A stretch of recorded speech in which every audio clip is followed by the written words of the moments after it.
Welcome to the RJE conference for August 2020. My name's Mark Spain, and this session's on Continuum of Restorative Practice.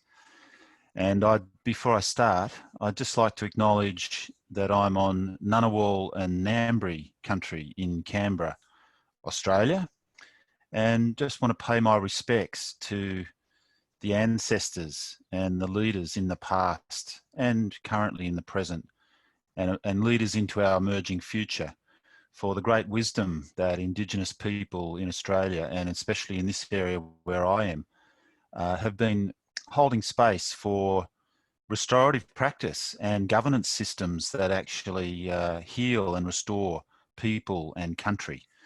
So in that tradition, we start this work, and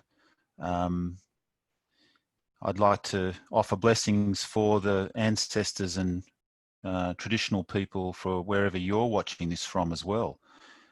They would have similar practices and traditions that inform this practice. I'm going to share a slideshow, which I'll just put it up here, and you'll be able to see that as I talk through it. So let me just see if we can get this going. So yeah, this work has come from a community of practice in Australia, and some people have been joining us internationally as well. Hopefully we can move through these slides and you can see them. The work has been sponsored by a philanthropic organisation in Australia called the NED Foundation, and its website is at ned.org.au, and NED stands for Nurturing Evolutionary Development, and it's also based after its founder, which is a guy called Ned Easton, but I won't go into all of that here. I work for a small business called Global Learning. There's our website there. But the work that I do is experiential learning with adults in organisations, looking at how they can collaborate and work effectively together. So the banner for that sort of work is leadership development or team development, and it often involves having conversations and dialogues and planning, and learning to build cultures where we can be our best as humans in solving the tough challenges that we've got in the world. So the NED Foundation invited me to talk with restorative practitioners around Australia and internationally, and I've had some wonderful conversations over the last 18 months or 2 years with over 60 practitioners in all different spheres of work. And there's some rich stories to share there, but it won't be surprising to you that a lot of the leading holders of this space are women in senior executive roles, building a culture in their organisation that goes out into the community to hold and attract and restore relationships and well-being in their practice, in schools, aged care facilities, and other settings.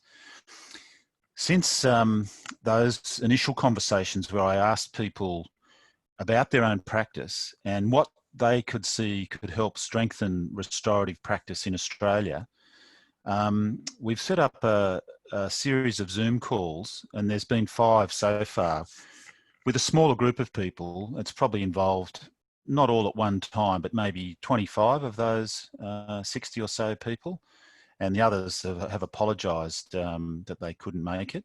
And I'll put a list of the names of all the people who've been collaborators on this journey of building this continuum of restorative practices.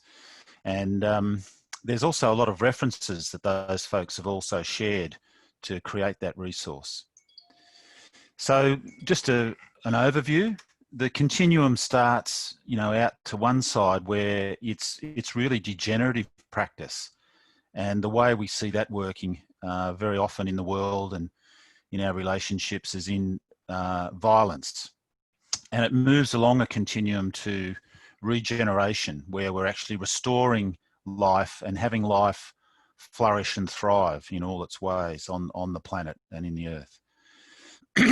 If you sort of broke it down. When we first did the first draft of this, it came out with these sorts of distinctions. And this is moving and changing as we talk. One of my colleagues who's an academic at Griffith University in Brisbane, William Wood, has created an additional version to this, which I'll show you later on. But if we start with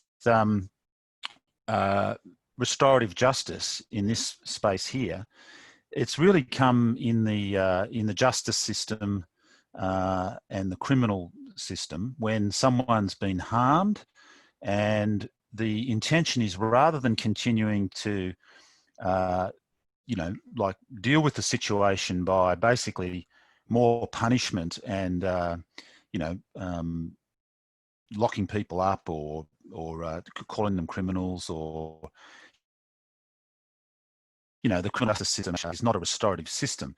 It's actually its mental model is that we punish people, and that the assumption is that that will actually make the situation better. There's very little evidence for that, of course, but we have a lot of our governance systems in all our institutions that are around a punitive approach, punishing people, and we seem to continue to do it despite it not having much difference. So this is a first move to, instead of focusing on punishing the person who's done wrong, and we also have a lot of language for those people that is highly charged language as well, like a perpetrator or a criminal or someone who's committed an offence.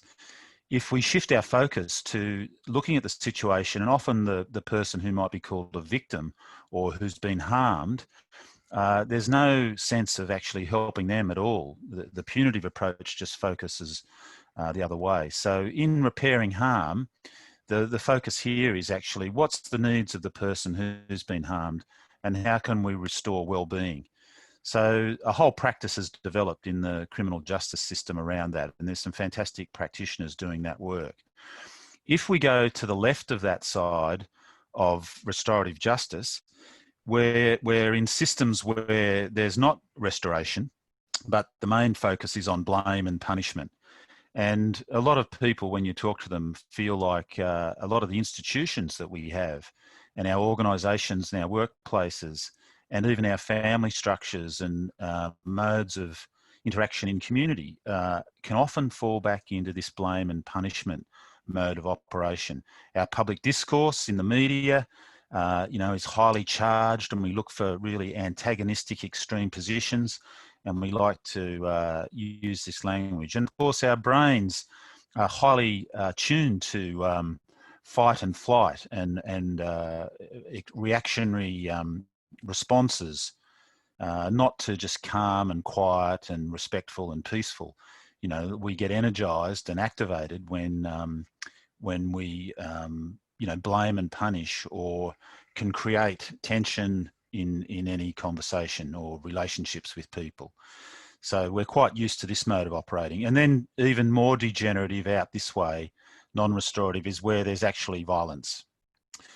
Now, if we go back here to where repairing harm and restorative justice is the practice, if we move out to this side of the continuum, we're looking at having respectful relationships with both someone who might have been a harmer and someone who's harmed.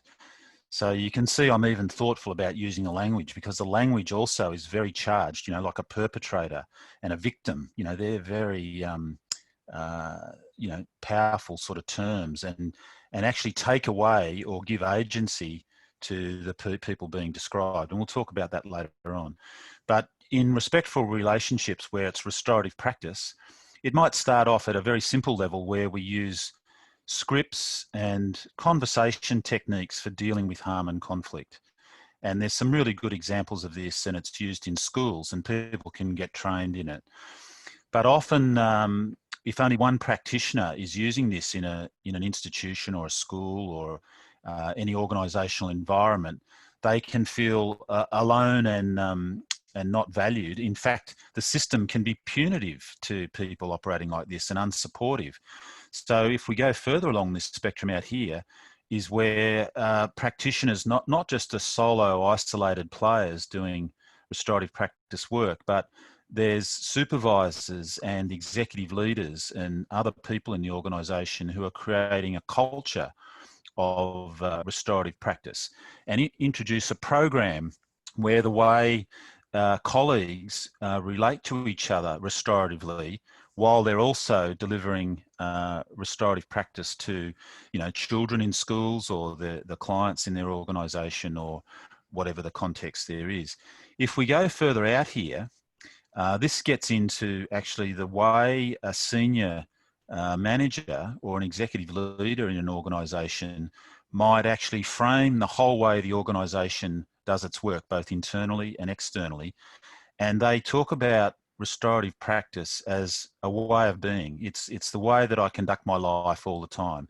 I'm treating people with respect. It's a relational approach to all the relationships that I have, both inside the organisation and with other stakeholders in my community and what have you. And so this is sustaining a thriving learning community inside the organisation and in its context, in its ecosystem, in the community. And then if we go further out here, seeing the best practices in this space, we actually could say there's another way of seeing restorative practice as actually not just being restorative, but actually regenerating well-being and life. And it operates very powerfully, not only in an organisation, but in a community and in a physical environment in the earth, the way we relate to nature and animals and the physical and ecosystem environment around us. It's to bring thriving life back into well-being, and the systems in place actually make it easy for it to be self-replicating and regenerative. It's not a hierarchical command and control approach. It's actually empowering the whole system to be its best. So people and nature and everything in that living system is thriving and regenerating. So that's a quick overview of the continuum, and I'll just sort of take you through a little bit of detail in each one. So if we start over on the left, degenerative practice and violence is where, people use fear and power and violence in an attempt to try and get their needs met. And usually it's people who've got more power and authority or resources that do that, and they do power to other people. So those who haven't got any power in these systems become, pretty typically we use the term victims of violence and harm, and their needs are very little known or even ignored. And they actually lose their capacity to even express themselves as well. So it's sort of a self-reinforcing thing. What it does is bring about blind loyalty and low trust to shape relationships. And people continually triggered by the traumas in their life that are uninvestigated. And this dynamic of violence plays out in a lot of their relationships, and it destroys the conditions conducive to life. You might think of some situations where you see that around in the context that you work in and the communities that you're in. If we look at this next level along the continuum, where the violence is a little bit more disguised, I suppose, and people still have fear of making errors. So now we're in a blame and punishment type of culture and environment. And people are perceived to cause harm. The way we deal with those is we blame and we punish them, and we look for scapegoats. And the assumptions that are made about scapegoats, mightn't even be based on any evidence, or if the evidence is there, it's unclear, and we don't investigate that. And the bottom line behind this way of operating is that people are dispensable. And we see this a lot in, sexism, racism, the way any minority group are treated. A lot of our institutions use this modus operandi on the continuum of restorative practice in the way they deal with people and nature as well. So this is an unsafe and stressful environment with low productivity. And you might even want to reflect on, organisations and contexts where you've experienced that or where you see it happen. In the restorative justice space, this is where there's an intentional practice of, like, because we're using justice, it's like in the criminal justice system, or there's, it involves the law and, maybe breaking the law and restoring well-being from those laws being broken. So this is about repairing harm. So the intention in the practice is to prevent further harm, to restore the harmed person's well-being, to listen for the needs of the harmed people, and to take responsibility for our behaviour. So this might be someone who's caused harm. So if they voluntarily engage in this process, it can be quite restorative for them as well if they learn the skills of taking responsibility. But it's not something that's imposed. This has to be something that someone wants to explore and go on their own self-development pathway to do this practice as well. In restorative justice, the wrongdoer must acknowledge and accept responsibility, and we're learning to listen to others and about thinking and feeling. So we actually need to develop a language of being able to understand our own emotional reactions, even having a vocabulary for that, and also for the way we reflect and think about these things. So the practice is often getting people to reflect on these matters so that they're more self-aware. And we practice resolving conflict, which means being able to listen to another point of view that might be different from your own and being able to balance those. So let's go on to the next one. So this is where we've got a deeper practice from restorative justice in the pathway to more prevention rather than sort of dealing with a significant event when a crime or an incident's happened. This is building restorative practice by educating people with scripts and techniques for dealing with harm and conflict. And often I've got a circle of chairs here because often the practice is where we share power with each other. And, children and other players in schools learn to share power and see how anyone sitting at any of these seats can be restorative in their practice. So it doesn't require an authority figure to do it when it's well done. So there's structured processes and templates and scripts to any disruption or wrongdoing. And here's an example, and I've got these from one of the guys that I spoke with who's in Adelaide, Bill Hansberry, written a lovely book for all these different ways of having restorative practice built into a community of a school. So not only the teachers can know how to run each of these types of conversations and conferences, but children are also equipped to do all of this as well, using teachers as a mentor or guide, or even other students. And the principal of the school also creates an environment where it's safe to do some of these things. Some of these types of conversations can be highly charged, so we do need support from the leadership of a school to be able to deal with the triggering that might happen from other people in the community wanting to use a punitive approach and a blame and a punishment approach. So this is why a practitioner just can't operate on their own doing these practices. They do need a supportive system and culture around them. And look, I won't read all these out, but there's a whole list of different types of circle conversations and conferences that have different levels of severity of what went on in dealing with it. But a lot of the key skills at the basic level is about reinforcing positive behaviour and having some simple skills and techniques of just noticing good behaviour rather than focusing on bad behaviour, and framing things in language that's effective in the conversation. So we're using emotions and building more of the full experience of being a human being into being emotionally intelligent and understanding not only our own emotions, but those of others. So this is fantastic stuff for young children to learn more than the subject matter of the way we hierarchically structure schools now. So I'd just like to thank Bill for his work in that, but there's many other practitioners in Australia. And in fact, if I asked Bill to talk about it, he would reference a lot of other wonderful practitioners in Australia helping him with this as well.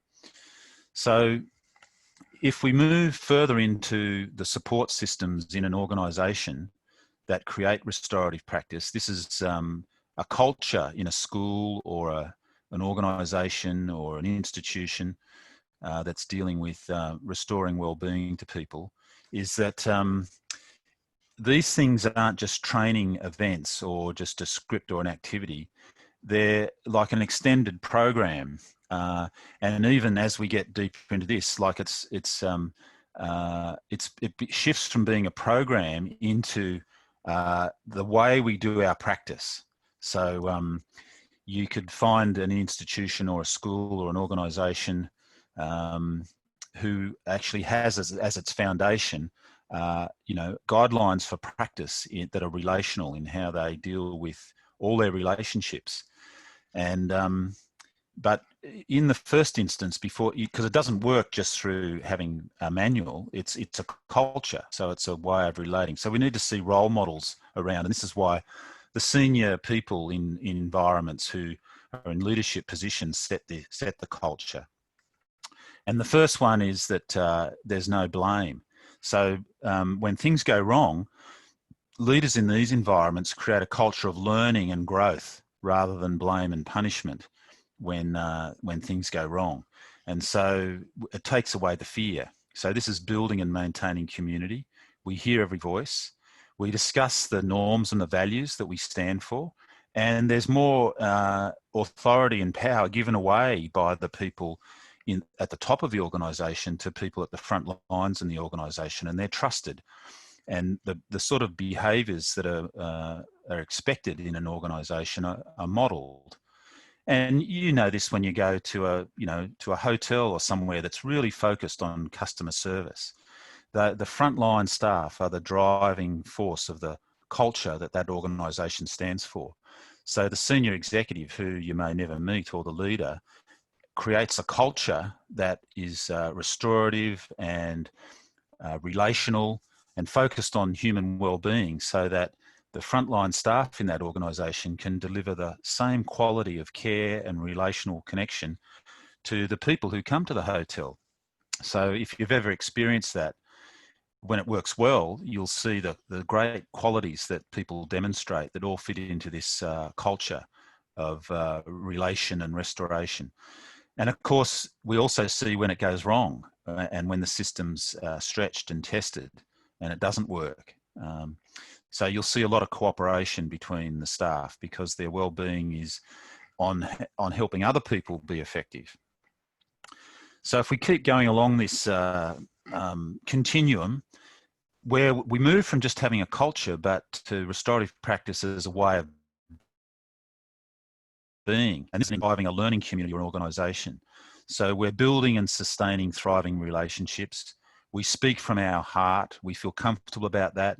You know, emotions are an important part of our culture and our workplace, as well as getting stuff done. And we can identify that our emotions are driven by unmet needs, and we can help people express themselves when they're frustrated by finding out what needs aren't being met. So we're skillful in these practices. And some of the best tools for this sort of work is non-violent communication skills. We live by principles and values, and we especially use those when we're under pressure. And so the real test of these things is when times get tough. How committed are we to behaving like this with each other? And essential skills is listening. These are, they're simple skills, but they're foundational and they're modelled, and people experience that every day in the way they work with each other. We ask open questions without judgment, so it comes from curiosity and helping people thrive and grow rather than trying to find fault or look for blame or punishment or use judgment in the way we work with each other. And all the meetings in an organisation that works like this are circles where power is shared and every voice is valued. And you might think of some organisations or groups or sport teams even, or high-performing environments where you've experienced this sort of culture in how people work together with each other. And as you remember that, you'll think of how your body softens. It's fantastic when we get an experience of working with other human beings like this. And unfortunately, there are many people who never have this experience. So these things are really needed in the world. Now, if we keep going out to the right-hand end of our continuum, we're talking about regenerative practice. So it's not just restoring well-being, but it's creating an environment where we're harmonizing human activities with the continuing evolution of life on the earth. So this is quite a big concept about how we fit into our physical environment and our ecosystems that sustain life around us. We create the conditions conducive to life. We aspire to our full potential as humans. We're valuing and integrating local Indigenous worldviews and ways of being. Those people have lived in this physical location for so long in a regenerative, harmonious relationship, deeply connected to nature. And, we can relearn those things from working with local Indigenous people. Relationships are thriving. When we have conflict with each other, it's a healthy conflict. We have skills in being able to deal with differences and diversity, and we actually value that because creative tension comes out of conflict that helps us be innovative and creative. And we use non-violent, life-affirming communication in our way of operating like that. So that's the continuum. Now, if we add an extra dimension to this continuum, we can get a matrix. So these other actors who play in the system along the continuum, and look, this language I'm still a bit triggered by myself. When we call people clients, already the relationship is a power over or a power to or a power for relationship. It's not sort of like a partnership. So, what's the language you use for the people in your organisation who are the receivers of your services, and how do you relate with them? I've called them here a client or a community member. And then inside an organisation, there's the first line of staff who have that work of dealing with those folks. And then there's the staff that support the frontline staff. Well, sometimes we see it as support. Sometimes our supervisors and managers we see as hinderers and barriers to us doing that work effectively. So there's already, ineffectiveness in organisation in the way supervisors and managers play their role in relationship with frontline staff to deliver, our products and services out into the world. And then, of course, behind the supervisors and managers is the executive leader, who creates the setting in an organisation for how we do our practice together. And then if we look at the whole organisation and then actually the relationship between organisations. So typically, when our community's been talking about this, people living in, say, a rural community, they might have a situation that's arisen with a child at school with something going on. The police get involved, the criminal justice system gets involved, the education system gets involved. Could even be the local civil society groups get involved, church groups, the local government. The relationships between all those different sorts of agencies and organisations and the language they use for how they see this situation, say with a child, all have a big impact on how restorative it ends up being. And so we're looking at intra-organisational relationships and how they discuss these matters, and actually whether they collaborate or they're in, a competition or a conflict with each other in the way they work. And then also how our communities operate. So they're the sort of actors. And if we looked at the continuum as the x-axis and these actors as the y-axis, we could get a matrix. So look, I've just put together these hexagons. They've come out of something else on participative democracy that I was looking at. So in democratic institutions where people are more involved, these are some of the qualities that come into the work. But they're also similar to restorative behaviours in organisations and communities. And if we looked at it a little bit more with a focus on power, excuse me, a lot of you would have seen in the restorative practice and restorative justice literature, a matrix where there's power over, where the one party's got more power than the other, and it's dictating. So they're telling and controlling. And then there's power, where we actually assume that the person receiving the services isn't able to have any agency themselves. So this power is doing things for people, and it's very patronising, and takes away the dignity and the capacity of the person wanting some help and some services to help themselves and to enable themselves to be thriving and flourishing. And then this other concept of power, where we balance the support and the agency, so that we're partnering with people, and we treat them equally.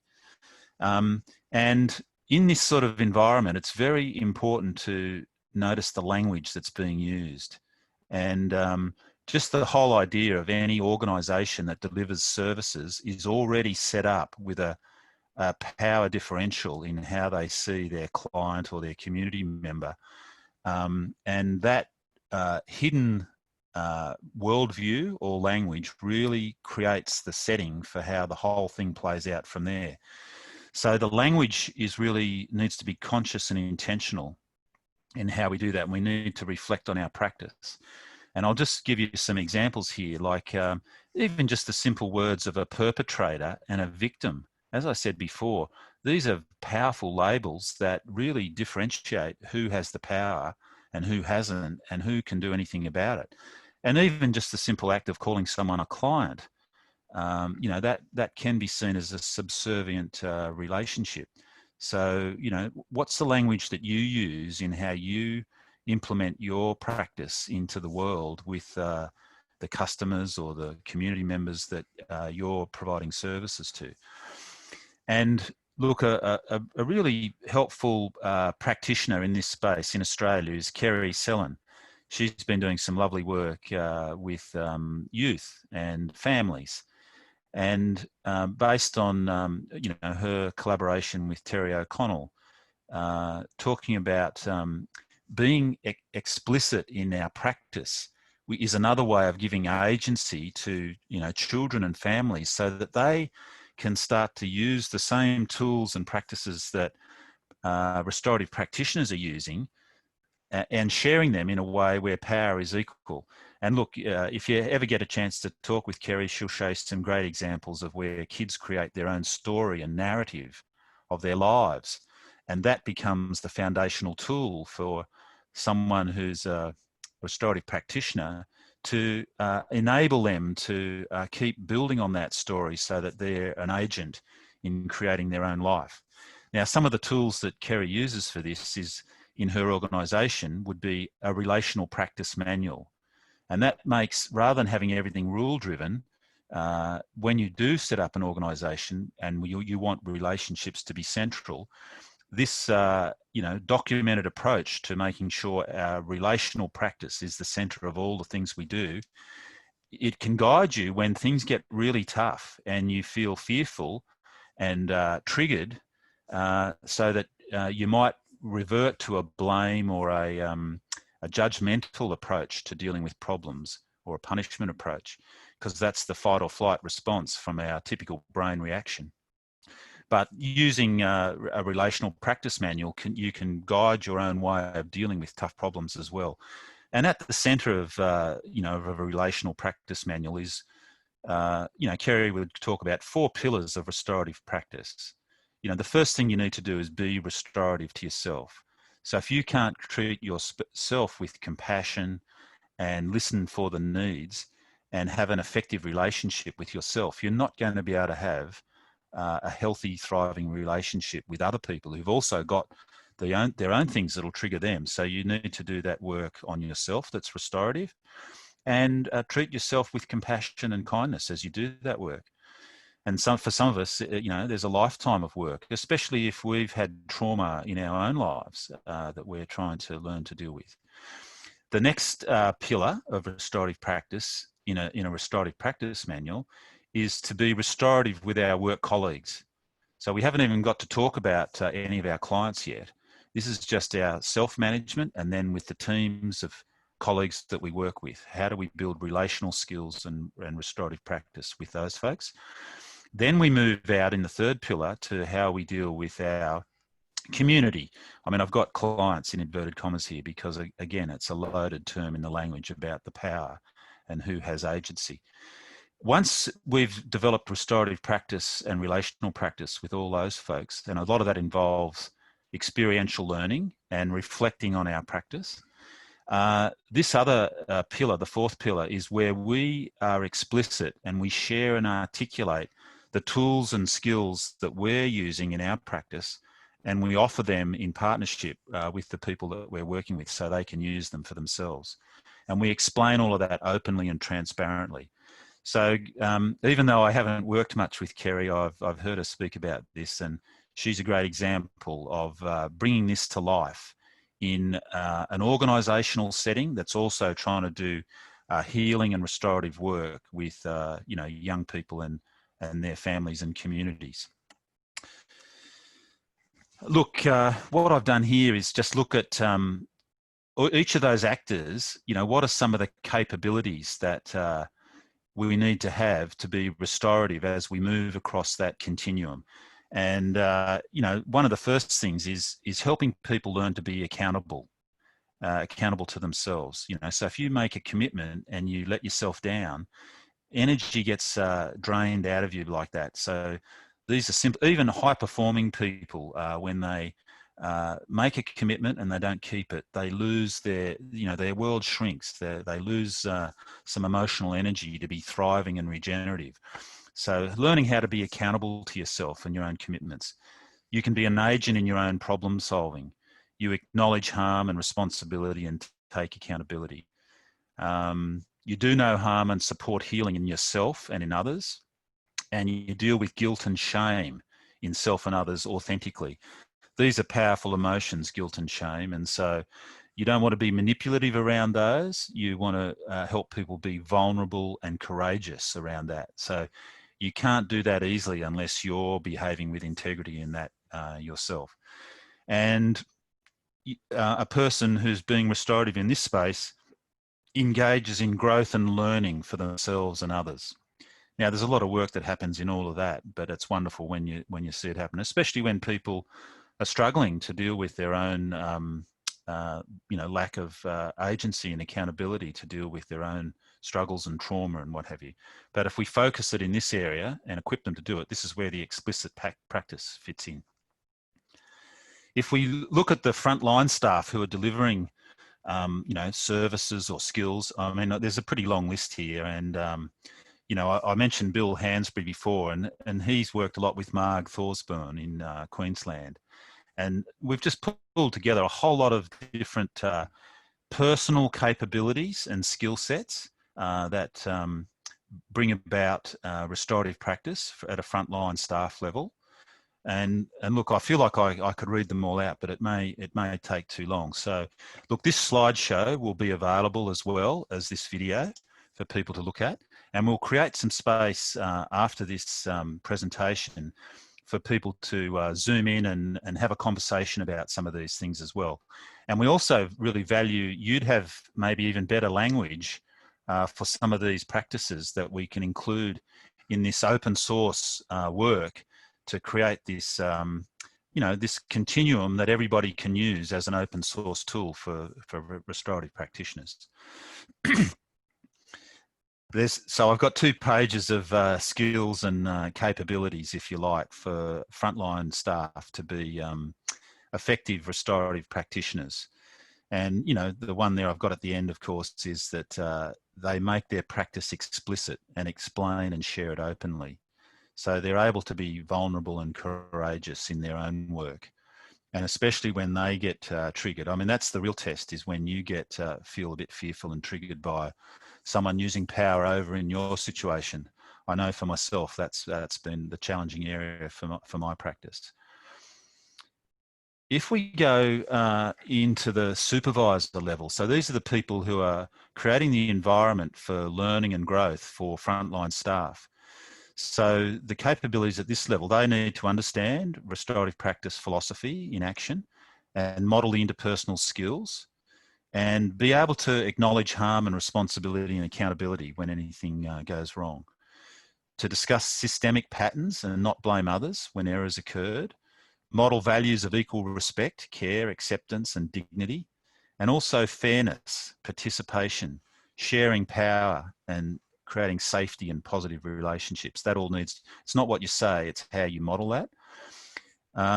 Supervisors also need to be able to give and receive feedback that's constructive and helpful, and non-harming, and building on people's strengths, and be open to receiving that feedback themselves, and having relationships that are mutually beneficial to people around that sort of learning. The triggers there are guilt and shame. They're powerful sort of motivators for our brains to sort of shut down. And, you know, Brené Brown is a wonderful storyteller in this space around how you deal with guilt and shame in a really playful way where you can be more effective. So I'd recommend looking at some of her TED Talks and conversations. Now, if we look at an executive leader who's responsible for the overall organisation and setting the culture and the way the organisation interacts with the world, they would have not only the capabilities that the supervisor have, but they'd also have some additional ones here. And look, I've written in there humility and a deeper level of consciousness that goes beyond their own ego. These are things where the people at this level are quite reflective in their practice, as well as fully engaged in all the relationships they deal with. So they model that the central building block of strong, healthy relationships is family and all the connections we have to people, places, and history. They understand all of that. So when they're dealing with all the different players in their community, they're able to connect with them around all of these important values and connections. They make any people feel warm, welcome, and safe, as well as accepted, valued, and respected. I mean, just think of the people that you know who do this really well, you know, whether it's a principal at your school or someone in your community who has these skills that really brings people together. They understand the source of their own and others' values. They create an organisational culture of learning and reflective practice. They enable people to be productive and generate emotional well-being. They deal with guilt and shame in themselves and other stakeholders and clients authentically. And they make the practice explicit and explain it and share it openly. So this is just a comfortable way of being. And look, I've even got some more here. These are a long list. As we do more of this work, we'll probably refine these lists and make it sharper. But we're also aware that we don't want to be prescriptive about it, because we've got lots of different cultural practices and norms of doing restorative practice. And so people can experience people in lots of different communities and organisations doing these things in different ways. So they deal positively with conflict, since they are not dependent on others for their self-esteem. So we're trying to unpack why you can't just deal positively with conflict unless you also deal with the internal triggers for you that your self-esteem isn't built on how that conflict plays out. So you can deal with it independent of your own self-esteem. They're committed to human growth and development and deepening individual and collective learning and understanding. They see people essentially as moral and good, in spite of occasional lapses in harmful behaviour. So not all of us see all human beings like that. And especially in troubled times like we're in now, there's lots of examples of pretty poor moral and behaviour around, especially at a leadership level in our organisations and our world. And the media amplifies those things as well, and the social media. So you have to look a little bit harder and be more reflective to find wonderful examples of this. And look, I've got to say once again, it's often women who really stand up in this space. So, you know, that says something about the way patriarchy and male role models have worked. And there can be really good men who do this as well. But the stereotypes and the ways of working are shifting around this sort of senior leadership capability for leading organisations and communities. They tell stories that are emotional and compelling of transformation. They demonstrate that staff are the most valuable asset of an organisation. They demonstrate it. They just don't say it. You experience it and you feel it, and people see that. They use restorative processes in the conduct of all meetings to ensure inclusive and participatory discussion and decision making that develop stronger, respectful relationships. They're a force for change and the authors of their own lives. They develop themselves to see their self as sacred and other beings as sacred and the world as sacred. Now, this idea comes from a guy called Robert Keegan, but another friend of mine, Janara Goring, who's an Aboriginal woman from Queensland, has done her PhD on the pathway to being an elder in Indigenous society in Australia. And she invited me to meet her mentor, a lovely elder in Central Australia. And she wrote her PhD on sacred leadership from the Western tradition, from Robert Keegan, and also from Indigenous traditions. And you know, Uncle Bob in Central Australia was her mentor, and I had a wonderful experience with his family and the women and children in that extended community experiencing this way of leadership operating. They ground themselves with a strong spiritual self-awareness and practice in service of the whole. Now, that spiritual and self-awareness practice doesn't necessarily have to be religious, but a lot of people do get their morality from religious traditions, but there's a lot of dysfunction in some religious traditions as well, that we're losing trust with them. So spiritual in terms of holding a self to a higher set of values and standards and self-awareness than you know, what would be the norm in our communities. And they also make their practice explicit and explain and share it openly. If we took that, you know, the x-axis is going across the page and the y-axis is going down the page, and we looked at the continuum of restorative practice against all the actors, we could actually fill in each of these boxes with some descriptors of the way healthy examples of that play out. And the idea of having this as a matrix is to create a tool for practitioners in your communities, and you can help us, you know, articulate the right language in this. But if you were in a, you know, a complex system in your local community where you had the police and the education system and the local government, the civil society groups, and you didn't want to use blame and punishment and you know, all these other ways of looking at how other organisations might be ineffective in dealing with things or use different language than what you do, this model allows you to explore where inside your own organisation different players operate in this system, and also where the players in your partnering organisations or other organisations might be.